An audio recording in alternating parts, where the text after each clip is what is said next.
Hi, I'm Parker Dahl, And I'm Warren Eichhoff, and welcome to So What? a place where we ask the question that so many of our students are thinking about when it comes to historical events. So what? Why do I need to examine Greek history? Percy Jackson has literally taught me everything I need to know about the world. Following are but some of the answers to those questions, and as always, you should make up your opinion based on the facts. Today, we will talk to you about empires. Specifically, the ancient empires from around the world. The first thing we need to address is a concept known as nostalgia. A sentimental longing or wistful affection for the past, typically for a period or place with happy personal associations.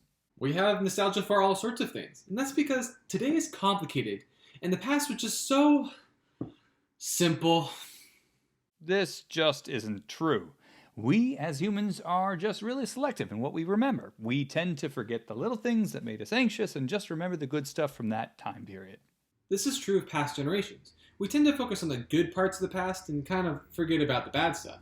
Think of the Roaring Twenties, with Gatsby and jazz and flappers and people sitting on poles, because yes, pole sitting was a thing. Yeah, maybe in America, but Europe was in actual ruins. But back to America, prohibition was a thing. Racial tensions were extremely high, and oh yeah, it ended in the Great Depression. The 1950s were so quaint, though. Again, maybe for America, but Europe was in a new pile of ruins after World War II. Vets were dealing with post traumatic stress, people were scared and thought their neighbors were communists, and oh yeah, nuclear war was a legitimate fear that people had for the first time ever. Huh. I guess there's more to the story. And now, a message from our sponsor. People today want to live in a simpler time and don't care about such trivial things such as a modern day education. And to that I say, so what? Nostalgia allows people to remember the joy of churning your own butter. People want to leave the clutter behind and live life as a frontiersman. Just them versus nature, and bears, and wolves, and mountain lions, and bandits, and poisonous plants, dysentery, and other frontiersmen in a bloody struggle to survive until tomorrow. And the fact that most of them will not live to see the next year makes them feel more alive. Nostalgia is dumb. This is not a real company, and we do not support or recognize So What or its affiliates, Mr. Dahl or Mr. Eichhoff. Oh, here, those guys are awesome. Oh, I always imagined that self-churned butter would be better. I wonder what life was like during the ancient empires. You know what? Let's go back to ancient Greece, 400 BCE. Hello, random ancient Greek individual. Can you please tell me how glorious it must feel to live in such an educational and enlightened time as this? Well, I don't know about enlightened, but it's certainly educational. If you steal bread, you lose a hand and learn a lesson. If someone challenges my honor, I shall teach them a greater lesson. There is another group that is trying to listen to everyone as equals, but all the talking makes the Athenians slow and weak. We Spartans destroy their talks and teach them a lesson with our swords. But why? Why do you want to take it over? Well, first because of food.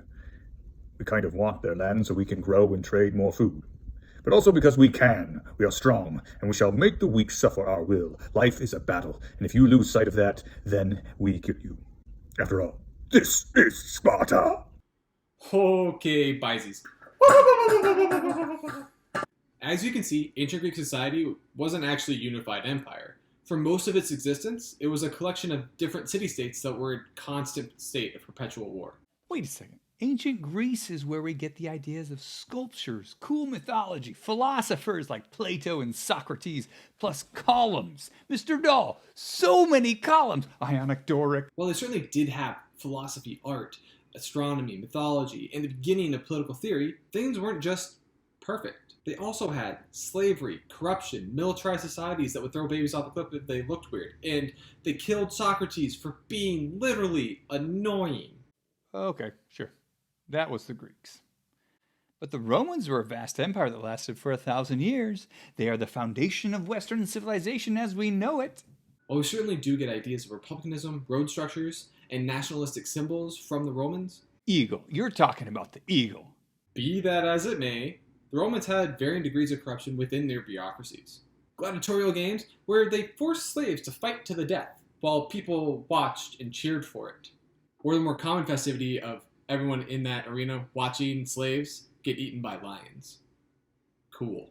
They were also incredibly cruel to all those who were not Roman, meaning they were not born in the Roman Empire. If somebody had land who was non-Roman, they didn't recognize their rights to exist as a people, and would often refer to them as barbarians. Barbarian doesn't mean big, dumb brute who's going to come and pillage your village and kill your family. It literally means foreigner. Romans led whole campaigns for years against people who dared to be foreigners. Wow, way to take the fun out of Gladiator. It's like my favorite movie. But what of Caesar and the spread of Christianity through the Roman Empire? There are two ways to look at Caesar. Either he was a visionary that was betrayed by a corrupt Senate who stabbed him in their own chambers, or he was a tyrant, and the Senate, being heroic, had to rise up and literally murder him as the only means of recourse to remove him from power. Either way, not good. The spreading of Christianity is complicated. Many wars and conflicts have been fought on the basis of religious tensions, and who's to say if they were right or good or bad? But don't forget, Romans are reportedly the ones who arrested and executed Jesus. So in terms of Christianity, I'm not necessarily sure that's something in their favor.